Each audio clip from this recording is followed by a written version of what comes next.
Hello everyone, I welcome you all in this course on experimental analysis of mechanical engineering system. Today we are going to discuss mechanical measurement instrument.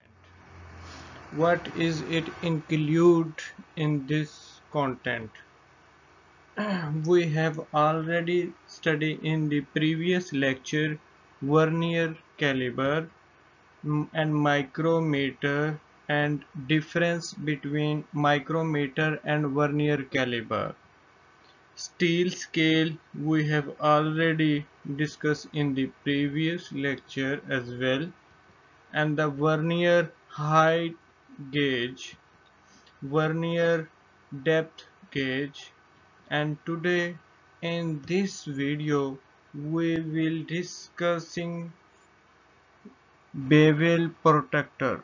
We are starting from the content number 6, and dial gauge we are going to discuss as well, and lever dial gauge, engineering square, V block, radius gauge we will discuss over lecture today in this video.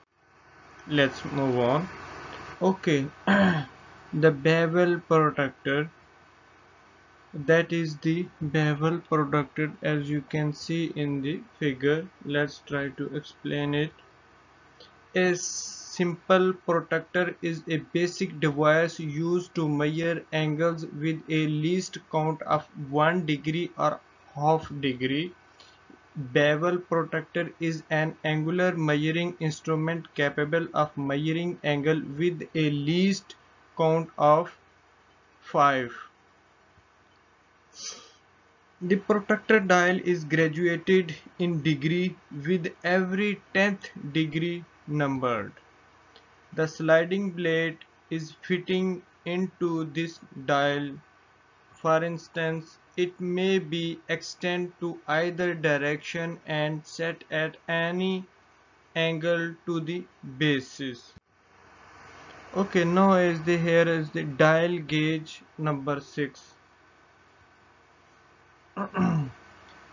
Lever dial gauge. The dial indicator or the plunger dial gauge is one of the simplest and the most widely used mechanical comparator.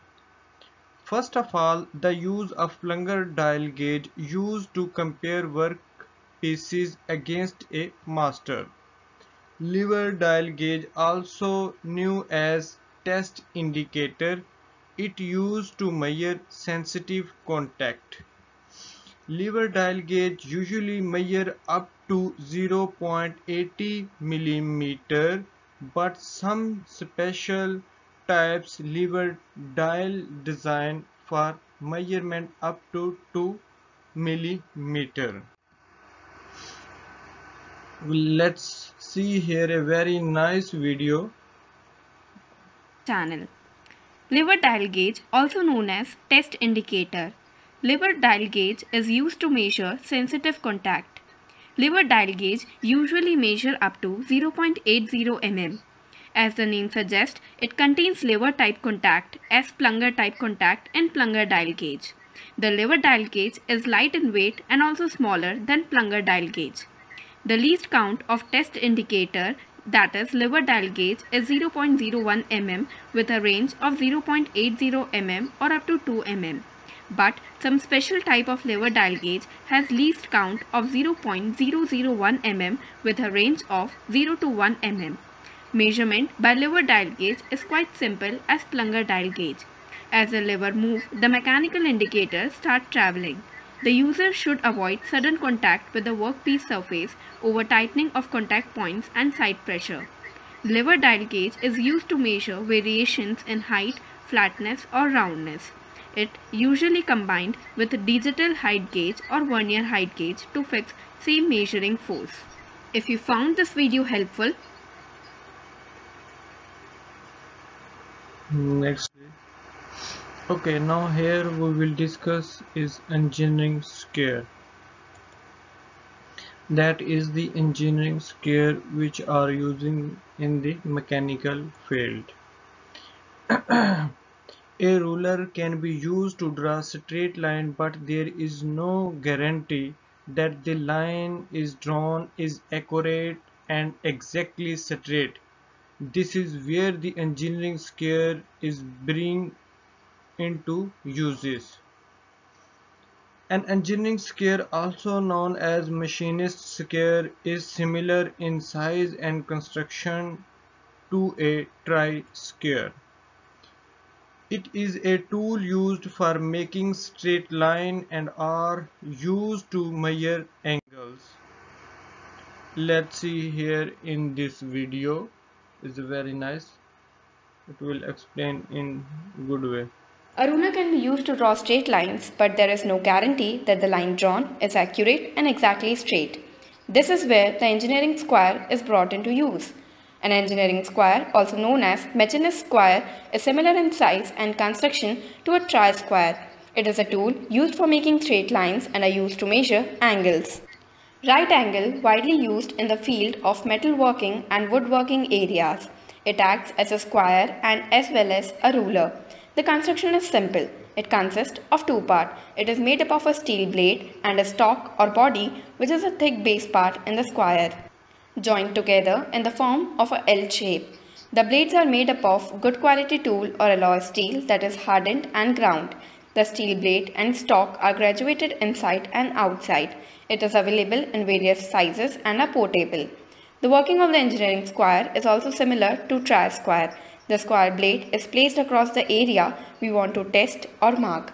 Therefore, the engineering square is mainly used for the purpose of checking squareness and marking the body in the workpiece. That's all for today. If you found this, Let's go to the next one. Now here is V block. In industry where precise marking and firm holding of object is required, V block play a major role and are extremely important metal working. The construction had two campers, screw clamp and a U-shaped handle, like clamped and a V-block. The material used are 100 tools, steel and cast iron. The V-block is used as a locator and a centralizer. It is mostly used to fit round or cylindrical object tight and rigid for easy marking and cutting. Let's see here in this video. Equipment itself denotes that it is in the form of V shape. So what is a V block? V blocks are marking and work holding equipment used in drilling, grinding, finishing and milling operations. The name was originated because the middle part of the equipment had a V shape where the objects were fixed. And now let's talk about the construction of V block. The construction had two clamps, screw clamp and a U-shaped handle-like clamp and a V-block. The materials used are hardened tool steel and cast iron. The V-block is used as locator and a centralizer. It is mostly used to fit round or cylindrical objects tight and rigid for easy marking or cutting. It can be classified into different grooves, levels, clamps or grades. Based on grooves, the V blocks can be classified as single groove or double grooves. Based on grades, it is grade A and grade B. Grade A is of 100 mm whereas grade B is of 300 mm.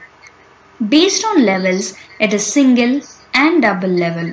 For long cylindrical objects, a matched pair is used here. Two clamps and two V-blocks having the same size are used to hold the object. The clamps are connected to V-block by sliding in the end or middle. Find the best value at gauge how and the link is down below. Okay, next. Okay, the last one is the radius gauge. That is the steel strip or blades using in the field of mechanical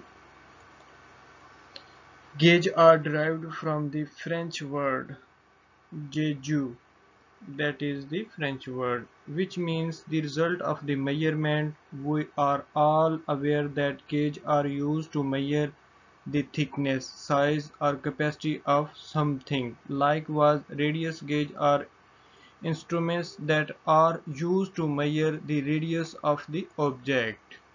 The radius gauge is combined with another gauge known as field gauge, which is machinist means a rounding of the part design.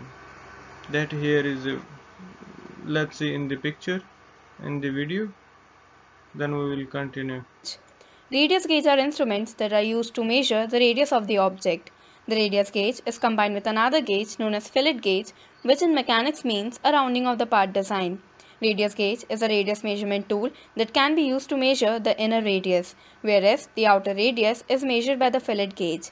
The construction of the radius gauge consists of two gauges having a number of steel strips or blades screwed together into one single holder. The screw is known as the lock screw. The radius measurement is usually in metric form and measured in millimeter.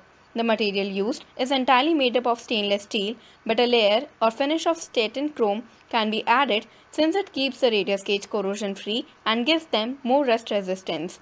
The blades used are of concave and convex shape. It may be swung out of the holder case when necessary readings need to be taken as per the requirement. Three sets of radius gauge are manufactured. Set 1 measures the radius available from 0.6 to 0.8 mm. Set 2 measures 1 to 7 mm. Set 3 measures 3 to 8.25 mm. The object or the workpiece whose radius is to be measured is taken and the blades are inserted one by one to check which one fits in exactly by comparing it with the radius on the object. That's all for now. Hope you Next video. Okay. Thank you. I hope you understand this lecture. The previous lectures video you can find it, and the lecture 1 and the lecture 2.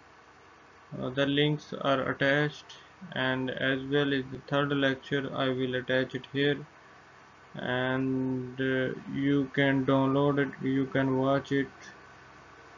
I will attach it on the Uzum account or in the description section. Thank you so much for joining us.